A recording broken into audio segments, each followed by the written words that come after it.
দোকানে বসে চা খেতে কিন্তু বেশ দারুণ লাগে। চা খাচ্ছি, তার পিছনেই আমার বাসা। মানে খাইতে গেলে প্রায় 250 টাকা লাগবে। দুধটা ইউজ করি, এজন্য দুধ জ্বালায় রাখছিলাম। ফার্নিচার কিনতে গেলে সবসময় বিশ্বস্ত দোকান থেকে না কিনলে কিন্তু ভেজাল কাঠ আপনার ফার্নিচারের ভিতর ঢুকাই দিবে। কিন্তু কিছু মানুষ আছে না যে পেট ভরে নজর ভরে না। তো হ্যালো এভরিওয়ান, আসসালামু আলাইকুম, কেমন আছো তোমরা সবাই? তোমাদের দয় আমি তো বেশ ভালোই আছি, আর আশা করছি তোমরাও ভালো আছো। দেখো রেডি হয়ে গিয়েছি, বাইরে যাব।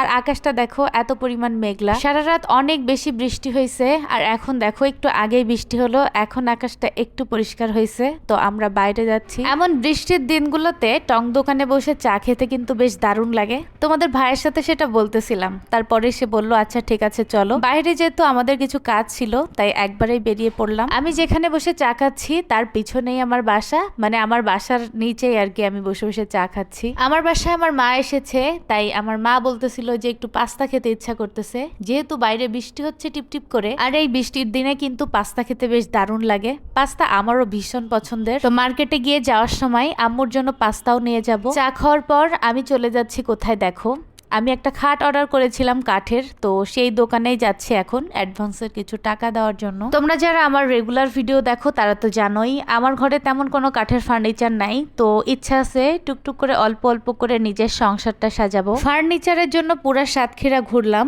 তো খুব খুঁজে খুঁজে এনাদের দোকানটা পেয়েছি।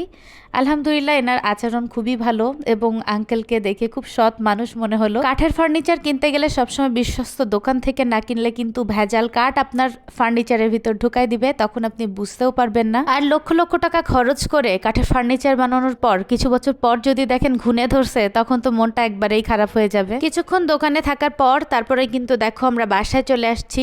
আর দেখো এই পাইপ পাস্তাটা নিয়ে আসছি।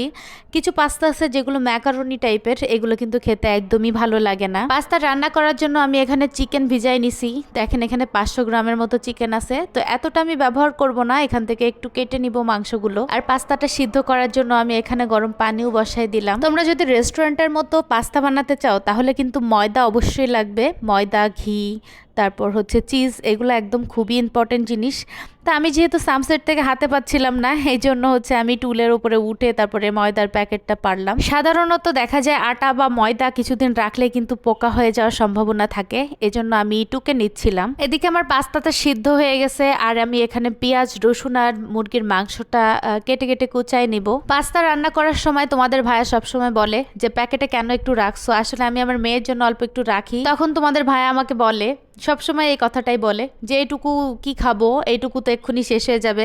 কিন্তু দেখা যায় রান্নার পর হচ্ছে বেশিরভাগ অংশটাই থেকে যায়, মানে শেষ করা যায় না আর কি খেয়ে। কিন্তু কিছু মানুষ আছে না যে পেট ভরে নজর ভরে না। তোমাদের ভাইয়া মাংস রান্না করার সময় বা তার কোনো পছন্দের জিনিস রান্না করার সময় সে এরকমই করে আমার সাথে। আমার মেয়ে অপেক্ষা করতেছে কখন তার প্রিয় পাস্তা রান্না শেষ হবে। আর দেখো এদিকে আমি মাংসটা কিন্তু মশলা দিয়ে ভেজে এখানে রেখে নিছি তুলে। তারপরে দুধ জ্বালায় নিছি, যেহেতু পাস্তা রান্না করতে গেলে একটা ক্রিমি টেক্সচার লাগে, আর আমি এখানে খাঁটি দুধটা ইউজ করি, এজন্য দুধ জ্বালায় রাখছিলাম। পাস্তার পুরো রেসিপিটা কিন্তু আমি তোমাদের সাথে শেয়ার করলাম না। যদি কারো রেসিপি লাগে অবশ্যই কিন্তু তোমরা কমেন্ট করে জানাবা। আমার হাতের পাস্তা খাইলে তোমরা কিন্তু কখনো আর রেস্টুরেন্টে গিয়ে পাস্তা খাওয়ার নামই করবা না। দেখো কত কম খরচে কত ইয়ামি আমি পাস্তা রান্না করে ফেললাম আমি এক হাঁড়ি। এমন এক হাঁড়ি পাস্তা যদি তুমি কিনে খাইতে যাও তাইলে কিন্তু তোমার অনেক টাকা নষ্ট হবে। তো বাসায় সবাই ট্রাই করবা, কারণ হোমমেড খাবার এমনিতেই স্বাস্থ্যের জন্য অনেক ভালো। তো আমার দেখো রান্না শেষ। এমন এক বাটি করে পাস্তা কিন্তু বাইরে কিনে খাইতে গেলে প্রায় 250 টাকা লাগবে।